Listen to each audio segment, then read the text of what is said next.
Halo Bells, Assalamualaikum. Welcome back to Lil My Project.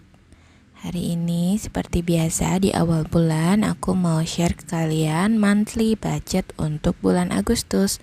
So buat yang penasaran, tonton videonya sampai habis ya. Jangan lupa klik like dan subscribe, juga tekan tombol notifikasi yang ada di bawah supaya kalian dapat update terbaru dari channel aku. So, tunggu apa lagi? Let's move on to the video. Disclaimer, kondisi finansial aku ini adalah untuk single yang masih tinggal dengan orang tua dan berpenghasilan tetap sekitar 2,5 juta tiap bulannya. Kalau kondisi keuangan teman-teman di bulan Juli kemarin gimana? Apakah ada yang boncos atau aman-aman aja? Kalau aku sih untuk sisa uangnya itu sedikit ya, nominalnya, jadi aku nggak bikin evaluasi budget. Tapi di bulan Juli kemarin itu lumayan ada pendapatan tambahan yang nantinya itu aku akan masukin ke video selanjutnya ya, untuk tantangan menabung dan sinking fund. Untuk tema bulan ini agak lumayan simple ya. Ini tuh kayak puding dengan vanilla. Jadi nanti mau aku warnai pudingnya warna coklat, lalu krim vanilanya aku kasih gradasi abu-abu. Ya lumayan, dan jadinya seperti ini. Untuk tabelnya aku masih sama, dibagi menjadi 4 tabel. Yang pertama ada income, yaitu pendapatan, lalu ada fixed expenses, other expenses, sama terakhir itu savings. Untuk tabel income aku masukin paycheck dari gaji sebesar 2,5 juta. Jadi ini bisa dibilang pendapatan tetap aku. Dan kenapa sekarang aku nggak nulis pendapatan tambahan, karena benar-benar sifatnya itu tidak tetap ya. Jadi aku tidak bisa menargetkan bulan Agustus itu akan dapat berapa. Jadi aku skip aja, nggak tulis. Dan kalaupun ada rezekinya nanti di video tantangan menabung dan sinking fund aja. Lalu di kolom fixed expenses seperti biasa ini aku nggak pernah berubah. Ada biaya wifi 150, bensin 50.000, ini untuk bensin motor ya. Lalu kebutuhan kuota, karena kan di rumah aja ya pakai wifi-nya, di luar itu butuh kuota, dan aku transfer sebanyak 50.000. Lalu untuk medical, ini kebutuhan kesehatan, aku anggarkan 100.000. Dan kebetulan udah habis juga di awal bulan Agustus, karena aku urut dipakai untuk biaya urut kaki ya, karena bulan kemarin keseleo. Ini urut yang kedua kalinya. Lalu biaya grocery di sini kayak semacam bantu-bantu papa aku untuk belanja bulanan sebanyak 200.000. Jadi total di kolom fixed expenses ini masih sama sih dengan bulan-bulan sebelumnya.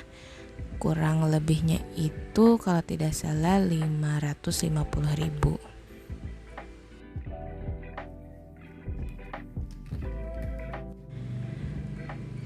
Di kolom yang ketiga yaitu other expenses, pertama aku anggarkan untuk sedekah, nominalnya masih sama yaitu 100.000.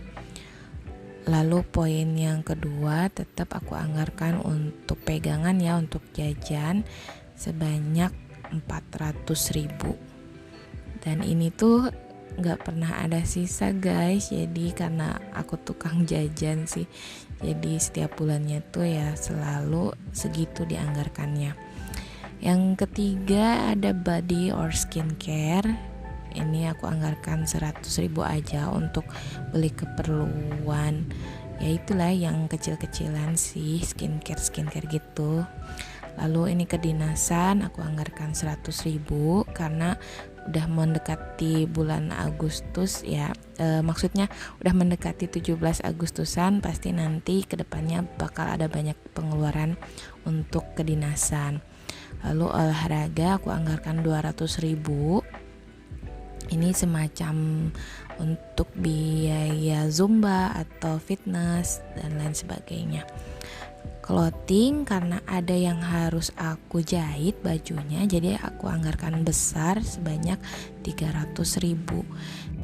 Untuk emergency fund itu aku koreksi lagi, seharusnya tidak ada di kolom other expenses, jadi aku pindahin ke nanti kolom savings. Untuk total other expenses aku bulan Agustus adalah sebesar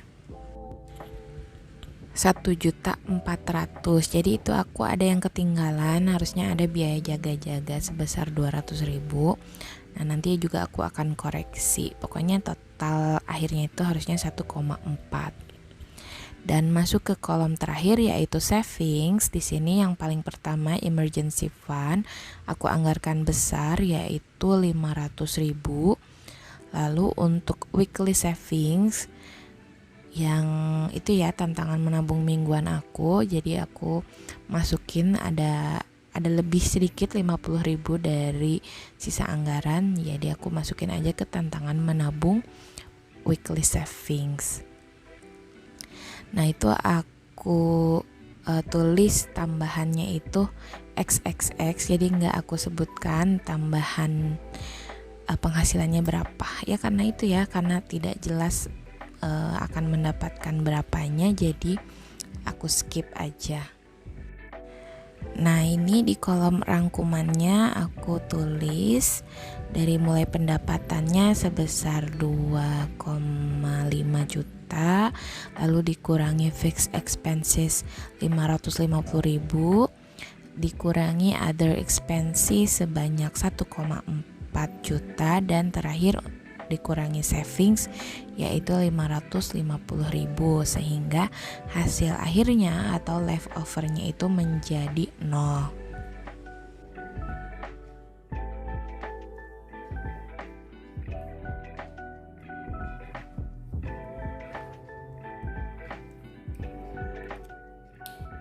Lanjut ke part yang paling menyenangkan, yaitu masukin uangnya ke dompet pintar. Dan kalau misalnya kalian mau samaan dompet pintarnya sama aku, itu aku pakai merek Astoria ya, linknya ada di description box. Nah sambil aku buka diskusi sedikit untuk teman-teman YouTube semua, jadi ada anggapan baru-baru ini tentang tambahan penghasilan bagi single ya. Nah, jadi ada yang beranggapan bahwa kenapa harus rajin nyari tambahan penghasilan padahal kita itu udah punya pendapatan yang tetap. Terus kebutuhannya juga hanya untuk single kan, untuk sendiri. Seolah-olah kita itu tidak bersyukur, malah nyari tambahan terus. Dan kalau aku menanggapinya sih seperti ini ya. Kita ini di usia muda itu kan diberikan banyak energi dan waktu. Jadi kita harus manfaatkan dengan sebaik-baiknya, salah satunya itu dengan cari tambahan penghasilan. Dan hasilnya itu nantinya akan kita rasakan ya di hari-hari tua nanti. Jadi kita mungkin sekarang bersusah payah cari penghasilan, kita kerja capek gitu ya saat muda ini. Tapi nanti saat tua kita itu udah gak mikirin lagi tentang mau makan apa dan lain sebagainya ya. Mungkin istilah kerennya itu financial freedom. Jadi kalau misalnya ada tujuan yang harus digapai di hari tua nanti, ya harus kita kejar di saat muda sekarang. Jadi itu sih pemikiran aku kenapa walaupun masih single juga harus tetap rajin cari tambahan penghasilan. Mohon maaf kalau misalnya ada yang tidak sependapat ya, tapi itu pemikiran aku. So segitu dulu video dari aku. Mohon maaf kalau misalnya ada salah-salah kata ya. Wassalamualaikum warahmatullahi wabarakatuh. Dadah.